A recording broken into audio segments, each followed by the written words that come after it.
ಸ್ನೇಹಿತರೆ ನಮಸ್ಕಾರ. R C B ಈಗಾಗಲೇ ಮೊದಲ ಗೆಲುವನ್ನು ಈ ಬಾರಿಯ ಐ ಪಿ ಎಲ್ನಲ್ಲಿ ದಾಖಲಿಸಿದೆ.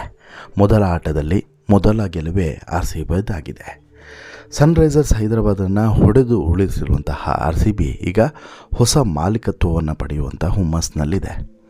ಹಾಗೆಯೇ ಈ ಆರ್ ಸಿ ಬಿಯ ಈ ಹೊಸ ಮಾಲೀಕರ ಬೆನ್ನಲ್ಲೇ ಹೊಸ ಮಾಲೀಕರ ಮಗಳು ಭಾರಿ ವೈರಲ್ ಆಗ್ತಾ ಇದ್ದಾಳೆ. ಆಕೆ ಈ ಬಾರಿ ಆರ್ ಸಿ ಬಿಯ ಒಂದು ರೀತಿಯಾದಂಥ ಲಕ್ಕಿ ಚಾರ್ಮ್ ಅಂತೇಳಿ ಹೇಳಿದರೂ ಕೂಡ ತಪ್ಪಾಗಲ್ಲ. ಹಾಗಾದರೆ ಈ ಬ್ಯೂಟಿ ಕ್ವೀನ್ ಯಾರು? ಒಂದು ಕಡೆ ಕಾವ್ಯ ಮಾರನ್, ಮತ್ತೊಂದು ಕಡೆ ಈಕೆಯ ಹಿನ್ನೆಲೆ ಏನು? ಈಕೆ ಆರ್ ಸಿ ಬಿಯನ್ನು ಎಷ್ಟರ ಮಟ್ಟಿಗೆ ಪುಷ್ ಮಾಡಬಲ್ಲಳು, ಎಷ್ಟರ ಮಟ್ಟಿಗೆ ಅವರಿಗೆ ಒಂದು ಪ್ರೋತ್ಸಾಹವನ್ನು ಕೊಡಬಲ್ಲಳು, ಎಲ್ಲವನ್ನು ಕೂಡ ನೋಡ್ತಾ ಹೋಗೋಣ. ಅದಕ್ಕಿಂತ ಮುಂಚೆ ನೀವಿನ್ನೂ ಕೂಡ ನಮ್ಮ ಚಾನಲನ್ನು ಸಬ್ಸ್ಕ್ರೈಬ್ ಮಾಡಿಲ್ಲ ಅಂದರೆ ದಯವಿಟ್ಟು ಕೂಡಲೇ ಸಬ್ಸ್ಕ್ರೈಬ್ ಮಾಡಿ ಸ್ನೇಹಿತರೆ. 2026 ಐ ಪಿ ಎಲ್ ಪಂದ್ಯ ಶುರುವಾಗಿದೆ. ಮೊದಲ ಪಂದ್ಯದಲ್ಲೇ ಆರ್ ಸಿ ಬಿಗೆ ಅದ್ಭುತವಾದಂತಹ ಗೆಲುವು ಸಿಕ್ಕಿದೆ. ಈಗಾಗಲೇ ಆರ್ ಸಿ ಬಿಯ ಫ್ರಾಂಚೈಸಿ ಅಂದರೆ ಓನರ್ಶಿಪ್ ಕೂಡ ಬದಲಾಗಿದೆ. 2 ಫ್ರಾಂಚೈಸಿಗಳ ಮಾಲೀಕರು ಕೂಡ ಈ ಬಾರಿಯ ಐ ಪಿ ಎಲ್ನಲ್ಲಿ ಬದಲಾಗ್ತಾ ಇದ್ದಾರೆ. ಒಂದು ರಾಜಸ್ಥಾನ್ ರಾಯಲ್ಸ್ ತಂಡವನ್ನು ಅಮೆರಿಕದ ಕಲ್ಸೋಮಾನಿ ಒಕ್ಕೂಟ ಸುಮಾರು 15,290 ಕೋಟಿ ರೂಪಾಯಿಗೆ ಖರೀದಿಯನ್ನು ಮಾಡಿದರೆ, ಇದರ ಬೆನ್ನಲ್ಲೇ ಆರ್ ಸಿ ಬಿ ಕೂಡ ಬೃಹತ್ ಮೊತ್ತಕ್ಕೆ ಸೇಲ್ ಆಗಿದೆ. ಐ ಪಿ ಎಲ್ 19ನೇ ಆವೃತ್ತಿ ಆರಂಭ ಆದಂತಹ ಬೆನ್ನಲ್ಲೇ ಈ ಜನಪ್ರಿಯ ತಂಡ ರಾಯಲ್ ಚಾಲೆಂಜರ್ಸ್ ಅಂದರೆ ಆರ್ ಸಿ ಬಿ ಸೇಲ್ ಆಗಿತ್ತು. ಬಿರ್ಲಾ ಗ್ರೂಪ್ ನೇತೃತ್ವದ ಒಕ್ಕೂಟ ಸುಮಾರು ಒಂದು 16,700 ಕೋಟಿ ರೂಪಾಯಿಗೆ ಆರ್ ಸಿ ಬಿ ತಂಡವನ್ನು ಖರೀದಿ ಮಾಡಿತ್ತು. ಐ ಪಿ ಎಲ್ನ ಇತಿಹಾಸದಲ್ಲಿಯೇ ಬೃಹತ್ ಮೊತ್ತಕ್ಕೆ ಮಾರಾಟವಾದಂತಹ ತಂಡ ಅನ್ನುವಂಥ ಹೆಬ್ಬಳಿಕೆಯನ್ನು ಈ ಹಾಲಿ ಚಾಂಪಿಯನ್ ಆಗಿರುವಂಥ ಆರ್ ಸಿ ಬಿ ಪಡೆದುಕೊಂಡಿದೆ. ಯಾಕಂದರೆ ಕಳೆದ ಬಾರಿ ಕಪ್ಪನ್ನು ಗೆದ್ದಿರುವಂಥದ್ದು ಆರ್ ಸಿ ಬಿ. ಹೀಗಾಗಿ ಈ ಬಾರಿಯೂ ಕೂಡ ಕಪ್ಪನ್ನು ಗೆಲ್ಲುವಂತಹ ಒಂದು ಲಕ್ಷಣಗಳು ಕಾಣಿಸ್ತಾ ಇದ್ದಾವೆ ಒಂದು ಕಡೆ. ಇನ್ನು ಈ ಆರ್ ಸಿ ಬಿ ಮಾರಾಟ ಆಗಿದೆಯಲ್ಲ ಮತ್ತು ಈ ಆರ್ ಸಿ ಬಿ ತಂಡದ ಹಿನ್ನೆಲೆ ಇದೆಯಲ್ಲ, ಇದೇ ಒಂದು ರೋಚಕ ಹಿಸ್ಟ್ರಿ ಕಣ್ರಿ. ಯಾಕೆಂತ ಹೇಳಿದ್ರೆ ಈ ಇಡೀ ಸೀಸನ್ ಇಷ್ಟು ಆವೃತ್ತಿಗಳಾದವಲ್ಲ, ಅಂದರೆ ಸುಮಾರು ಒಂದು 19 ಆವೃತ್ತಿಗಳು. 19ರಲ್ಲಿ ಇಲ್ಲಿವರೆಗೂ ಕೂಡ ಹೆಚ್ಚು ಪಾಪ್ಯುಲಾರಿಟಿಯನ್ನು ಮತ್ತು ಹೆಚ್ಚು ಜನರ ಪ್ರೀತಿಯನ್ನು ಗಳಿಸಿತ್ತು. ಅದು ಬೇರೆ ರಾಜ್ಯದಿಂದ ಆಗಿರ್ಬೋದು ಅಥವಾ ಬೇರೆ ದೇಶದಿಂದ ಆಗಿರ್ಬೋದು, ಹೆಚ್ಚು ಪ್ರೀತಿಯನ್ನು ಗಳಿಸಿದಂಥ ಒಂದು ಐ ಪಿ ಎಲ್ ತಂಡ ಅಂತೇಳಿ ಕಂಡ್ರೆ ಅದು ಆರ್ ಸಿ ಬಿ. ಈ ಬಾರಿ ಕಪ್ ನಮ್ಮದು, ಈ ಬಾರಿ ಕಪ್ ನಮ್ಮದು ಅಂತ ಹೇಳಿಬಿಟ್ಟು ನಿರಂತರವಾಗಿ ಎಲ್ಲರ ಬಾಯಲ್ಲೂ ಕೂಡ ಕೇಳಿ ಬರ್ತಾ ಇತ್ತು. ಆದರೆ ಕೊನೆಗೂ ಕೂಡ ಕಳೆದ ವರ್ಷ ಅದು ನಿಜವಾಯಿತು. ಈಗ ಮತ್ತೆ ಈ ವಿಚಾರ ಏನು ಅಂತ ಹೇಳಿದ್ರೆ, ಈ ಐ ಪಿ ಎಲ್ ತಂಡ ಯಾರು ಆರ್ ಸಿ ಬಿ ತಂಡವನ್ನು ಖರೀದಿ ಮಾಡಿದ್ರಲ್ಲ, ಅವರು ಮತ್ತು ಆರ್ ಸಿ ಬಿ ತಂಡವನ್ನು ಸೇಲ್ ಮಾಡಿದವರು, ಇದು ಇವರಿಬ್ಬರ ಕುರಿತಾದಂಥ ಒಂದು ಇಂಟ್ರೆಸ್ಟಿಂಗ್ ಮಾಹಿತಿಗಳು ಕೂಡ ಈಗ ಸೋಷಿಯಲ್ ಮೀಡಿಯಾದಲ್ಲಿ ಚರ್ಚೆ ಆಗ್ತಾ ಇದ್ದಾವೆ. ಹೌದು, ನಾನು ಈಗಾಗಲೇ ಹೇಳಿದಂತೆ ಆರ್ ಸಿ ಬಿ ಜೊತೆಗೆ ಇನ್ನೊಂದು ಐ ಪಿ ಎಲ್ ತಂಡವಾದಂಥ ರಾಜಸ್ಥಾನ ರಾಯಲ್ಸ್ ಕೂಡ ಸೇಲ್ ಆಗಿದೆ. ಆದರೆ ಇಲ್ಲಿ Aditya Birla group, Times Internet group, Bolt Ventures ಮತ್ತು ಬ್ಲ್ಯಾಕ್ ಸ್ಟೋನ್ ಕಂಪನಿಗಳ ಒಕ್ಕೂಟ ಆರ್ ಸಿ ಬಿ ತಂಡವನ್ನು ಈಗ ಖರೀದಿ ಮಾಡಿರುವಂಥದ್ದು. ಈ ತಂಡ ಮಾರಾಟ ಆದ ಬಳಿಕ ಬೆಂಗಳೂರು ತಂಡದಲ್ಲಿ ಆಗುವಂತಹ ಬದಲಾವಣೆಯ ಬಗ್ಗೆ ಸಾಕಷ್ಟು ಕುತೂಹಲಗಳು ಇತ್ತು. ವಿಜಯ್ ಮಲ್ಯ ಬೆಂಗಳೂರು ತಂಡಕ್ಕೆ ಹೊಸ ಶೇಪನ್ನು ಕೊಟ್ಟು ಈ ಹಂತಕ್ಕೆ ತಂದು ನಿಲ್ಲಿಸಿದರು. ಬಿರ್ಲಾ ಮತ್ತು ಟೈಮ್ಸ್ ಗ್ರೂಪು ಯುನೈಟೆಡ್ ಸ್ಪಿರಿಟ್ ಒಡೆತನದ ಬೆಂಗಳೂರು ತಂಡವನ್ನು ಖರೀದಿ ಮಾಡಿ ಈ ಮಾರಾಟ ಪ್ರಕ್ರಿಯೆಗೆ ಬಿ ಸಿ ಸಿ ಐ ಅನುಮೋದನೆ ಕೊಟ್ಟಿರಲಿಲ್ಲ ಆರಂಭದಲ್ಲಿ, ನಂತರ ಕೊಡ್ತು. ಆದರೆ ಒಂದಂತೂ ಇಲ್ಲಿ ಸ್ಪಷ್ಟವಾಗಿ ಗೊತ್ತಾಗುತ್ತೆ, ಏನು 2026 ಸೀಸನ್ಗೆ ಹಿಂದಿನ ಮಾಲೀಕರೇ ಇರ್ತಾರೆ ಎನ್ನುವಂಥದ್ದು. ಬೆಂಗಳೂರು ತಂಡಕ್ಕೆ ಆದಿತ್ಯ ಗ್ರೂಪ್ನ ಆರ್ಯಮಾನ್ ವಿಕ್ರಮ್ ಬಿರ್ಲಾ ಅಧ್ಯಕ್ಷರಾಗಲಿದ್ದರೆ, ಟೈಮ್ಸ್ ಇಂಟರ್ನೆಟ್ ಗ್ರೂಪ್ನ ಸತ್ಯನ್ ಗಜ್ವಾನಿ ಉಪಾಧ್ಯಕ್ಷರಾಗಿರ್ತಾರೆ. ಬೋಲ್ಟ್ ವೆಂಚರ್ಸ್ ಗ್ರೂಪ್ನ ಡೇವಿಡ್ ಬಿಟ್ಲರ್ ಮತ್ತು ಬ್ಲ್ಯಾಕ್ ಸ್ಟೋನ್ ಸಂಸ್ಥೆಯ ವಿರಾಲ್ ಪಟೇಲ್ ಆಡಳಿತ ಮಂಡಳಿಯ ಪ್ರಮುಖ ಸದಸ್ಯರಾಗಿರ್ತಾರೆ. ಯಾಕಂತ ಹೇಳಿದ್ರೆ ಅವ್ರದ್ದೇ ಅಲ್ವಾ ಫಿನಾನ್ಸು. ಸೊ ದಟ್ ಅದನ್ನು ಹೊರತುಪಡಿಸಿದರೆ ಇಡೀ ತಂಡ ಒಂದು ರೀತಿಯಲ್ಲಿ ಹೊಸ ಚಾರ್ಮ್ನೊಂದಿಗೆ, ಹೊಸ ಮಾಲೀಕರು, ಹೊಸ ಜೋಶು, ಹೊಸ ರೀತಿಯಾದಂತಹ ಒಂದೊಂದು ಅಪ್ಡೇಟ್ಸ್ಗಳು ಎಲ್ಲವೂ ಕೂಡ ಹೊಸ ವಿನೂತನತೆ. ಹೀಗಿರುವಂಥ ಸಂದರ್ಭದಲ್ಲಿ ಹೊಸ ಮಾಲೀಕರು ಬಂದಂಥ ಹಿನ್ನೆಲೆಯಲ್ಲಿ ಬೆಂಗಳೂರು ತಂಡದಲ್ಲಿ ಒಂದಷ್ಟು ಬದಲಾವಣೆಯನ್ನು ಕೂಡ ನಿರೀಕ್ಷೆ ಮಾಡಲಾಗಿತ್ತು. ಬಟ್ ಆ ನಿರೀಕ್ಷೆಯ ಒಳಗಡೆ ಸಾಕಷ್ಟು ಬದಲಾವಣೆಗಳು ಕಾಣಿಸ್ತಿದೆ.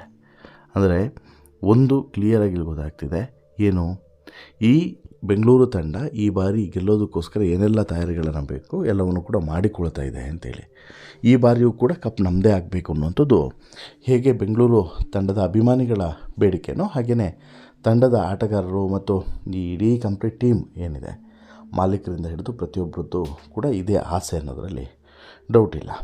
ಈಗ ಇಂಟ್ರೆಸ್ಟಿಂಗ್ ವಿಚಾರ ಏನು ಅಂತ ಹೇಳಿದ್ರೆ, ಅಥವಾ ಮುಖ್ಯವಾದಂಥ ವಿಚಾರ ಏನು ಅಂತ ಹೇಳಿದ್ರೆ, ಒಂದು ಕಡೆ RCB ತಂಡ ಖರೀದಿ ಬಗ್ಗೆ ಸುದ್ದಿ ಆದರೆ ಇನ್ನೊಂದು ಕಡೆ ಹೊಸ ಮಾಲೀಕನ ಮಗಳು ಅನನ್ಯ ಬಿರ್ಲಾ ಬಗ್ಗೆ ಇಂಟರ್ನೆಟ್ನಲ್ಲಿ ಭಾರಿ ಸಂಚಲನ ಸೃಷ್ಟಿಯಾಗ್ತಿದೆ. ಕ್ರಿಕೆಟ್ ಅಭಿಮಾನಿಗಳು ಸನ್ರೈಸರ್ಸ್ ಹೈದರಾಬಾದ್ ತಂಡದ ಒಡತಿ ಕಾವ್ಯ ಮಾರನ್ಗೆ ರಾಯಲ್ ಚಾಲೆಂಜರ್ಸ್ ತಂಡದ ಮಾಲೀಕನ ಮಗಳು ಪೈಪೋಟಿಯನ್ನು ಕೊಡ್ತಾ ಇದ್ದಾರೆ ಅಂತ ಹೇಳಿಬಿಟ್ಟು ಸಿಕ್ಕಾಪಟ್ಟೆ ಈ ಪೋಸ್ಟ್ಗಳನ್ನು ಶೇರ್ ಮಾಡ್ತಾ ಇದ್ದಾರೆ. ಅಸಲಿಗೆ ಈ ಮಾಲೀಕ ಯಾರು, ಈ ಅನನ್ಯ ಬಿರ್ಲಾ ಇದ್ದಾರಲ್ಲ, ಇವರ ಹಿನ್ನೆಲೆ, ಇವರ ಸಾಧನೆ ಅದು ಏನು ಅನ್ನೋದೇ ಒಂದು ರೋಚಕ. ಭಾರತದ ಶ್ರೀಮಂತ ಉದ್ಯಮಿಗಳ ಪಟ್ಟಿಯಲ್ಲಿ ಮುಂಚೂಣಿಯಲ್ಲಿರುವಂಥ ಆದಿತ್ಯ ಬಿರ್ಲಾ ಗ್ರೂಪ್ನ ಚೇರ್ಮನ್ನು ಕುಮಾರ ಮಂಗಳಂ ಬಿರ್ಲಾ ಇವರ ನೇತೃತ್ವದಲ್ಲಿ ಬಿರ್ಲಾ ಜೊತೆಗೆ ಟೈಮ್ಸ್ ಆಫ್ ಇಂಡಿಯಾ ಗ್ರೂಪ್ನ ಬ್ಲ್ಯಾಕ್ ಸ್ಟೋನು ಹಾಗೆಯೇ ಡೇವಿಡ್ ಬಿಟ್ಲರ್ ಸಂಸ್ಥೆಗಳು RCB ತಂಡವನ್ನು ಒಟ್ಟಿಗೆ ಖರೀದಿ ಮಾಡಿದೆಯಲ್ಲ. ಹಾಗೆ ಈ ತಂಡದ CEO ಪಟ್ಟವನ್ನು ಕುಮಾರ ಮಂಗಳಂ ಬಿರ್ಲಾ ಅವರ ಪುತ್ರ ಆರ್ಯಮಾನ್ ಬಿರ್ಲಾ ಅವರು ವಹಿಸ್ಕೊಂಡಿದ್ದಾರೆ. ಹಾಗೆ ಸೋಷಿಯಲ್ ಮೀಡಿಯಾ ಸೆನ್ಸೇಷನ್ ಆಗಿರುವಂಥ ಅನನ್ಯ ಬಿರ್ಲಾ ಅವರು RCB ಅಧ್ಯಕ್ಷರಾಗಿದ್ದಾರೆ. ಇವರು ಆರ್ಯಮಾನ್ ಬಿರ್ಲಾ ಅವರ ಸಹೋದರಿ ಕೂಡ. ಇಷ್ಟು ದಿನ IPL ಶುರುವಾಗುವಂಥ ಸಂದರ್ಭದಲ್ಲಿ ಸನ್ರೈಸರ್ಸ್ ಹೈದರಾಬಾದ್ ತಂಡದ ಮಾಲೀಕರಾಗಿರುವಂಥ ಕಾವ್ಯ ಮಾರನ್ ಪಂದ್ಯದ ವೇಳೆ ಗಮನವನ್ನು ಸೆಳೀತಾ ಇದ್ದರು. ಕ್ರಿಕೆಟ್ ಅಭಿಮಾನಿಗಳು ಇವರ ಪ್ರತಿಯೊಂದು ಹಾವಭಾವವನ್ನು ಗಮನಿಸ್ತಾ ಇದ್ದರು. ಕ್ಯಾಮ್ರಾಮನ್ಗಳು ಒಂದು ಕ್ಯಾಮ್ರಾವನ್ನು ಈಕೆಗೆ ಫೋಕಸ್ ಮಾಡಿ ಇಟ್ಟುಬಿಡ್ತಾಯಿದ್ರು. ಹಾಗಾಗಿ ಇದನ್ನು ವಿಡಿಯೋದಲ್ಲಿ ಪಂಚ್ ಕೂಡ ಮಾಡಲಾಗ್ತಾಯಿತ್ತು. ಅದಕ್ಕೆ ಸಾವಿರಾರು ಲಕ್ಷಾಂತರ ಕಮೆಂಟ್ಗಳು ಕೂಡ ಬರ್ತಾಯಿತ್ತು. ಈಗ ಕಾವ್ಯ ಮಾರನ್ಗೆ ಕ್ರಿಕೆಟ್ ಆಟಗಾರರಷ್ಟೇ ಅಲ್ಲ, ಅಭಿಮಾನಿಗಳು ಸಾಕಷ್ಟು ಜನ ಅಭಿಮಾನಿಗಳಿದ್ದಾರೆ. ಈಗ ಇವರಿಗೆ ಕಾಂಪಿಟೇಷನ್ ಕೊಡೋದಕ್ಕಂತಲೇ ಈ ಪೈಪೋಟಿಗೆ ಎಂಟ್ರಿ ಕೊಟ್ಟಂಥವ್ರು ಅನನ್ಯ ಬಿರ್ಲಾ. ಹೌದು ರೀ, ಈ ಬಾರಿ IPL ಮೊದಲ ಪಂದ್ಯ RCB ಮತ್ತು ಸನ್ರೈಸರ್ಸ್ ಹೈದರಾಬಾದ್ ನಡುವೆ ನಡೀತಲ್ವಾ.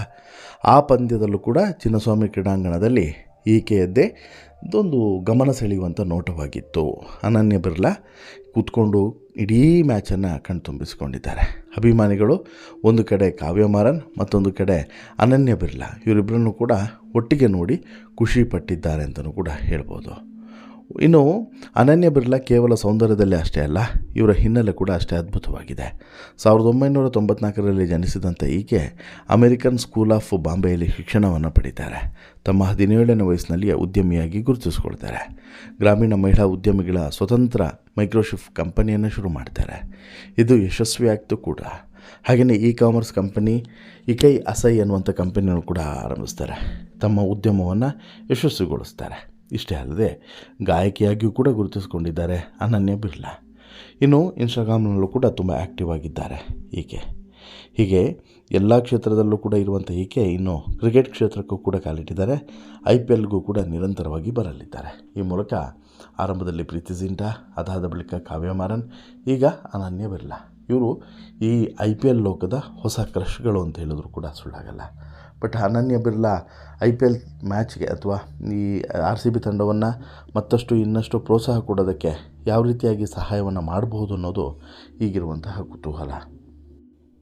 ಅನನ್ಯ ಬಿರ್ಲಾ ಮ್ಯಾಚ್ ನೋಡೋಕ್ಕೆ ಬಂದರೆ RCBಗೆ ಅದು ಲಕ್ಕಾಗಿ ಬದಲಾಗಬಹುದಾ, ಅಂದರೆ ನಿನ್ನೆ ಮ್ಯಾಚ್ ರೀತಿ ಇವತ್ತು ಕೂಡ ಆಗಬಹುದಾ, ಇನ್ನು ಮುಂದಿನ ಮ್ಯಾಚ್ಗಳಲ್ಲೂ ಕೂಡ ಆಗಬಹುದಾ ಅನ್ನೋಂಥದ್ದು ಈಗಿರುವಂತಹ ಕುತೂಹಲ. ಅನನ್ಯ ಬಿರ್ಲಾ ಬಗ್ಗೆ ನಿಮಗೇನು ಅನಿಸುತ್ತೆ? ನಿಮಗೆ ಈಕೆಯ ಈ ಸೌಂದರ್ಯ RCB ತಂಡಕ್ಕೆ ಹೊರ ಆಗಬಹುದು, ಲಾಭ ಆಗಬಹುದು ಅಂತಲೂ ಕೂಡ ಅನಿಸುತ್ತೆ. ನಿಮ್ಮ ಅಭಿಪ್ರಾಯವನ್ನು ಕಮೆಂಟ್ ಮಾಡಿ ತಿಳಿಸಿ. ಜೊತೆಗೆ ಈ ಸ್ಟೋರಿ ಇಷ್ಟ ಆಯಿತು ಅಂತ ಹೇಳಿದ್ರೆ ಲೈಕ್ ಮಾಡಿ, ಶೇರ್ ಮಾಡಿ, ಚಾನಲ್ಗೆ ಸಬ್ಸ್ಕ್ರೈಬ್ ಆಗೋದನ್ನು ಮರಿಬೇಡಿ. ಧನ್ಯವಾದ.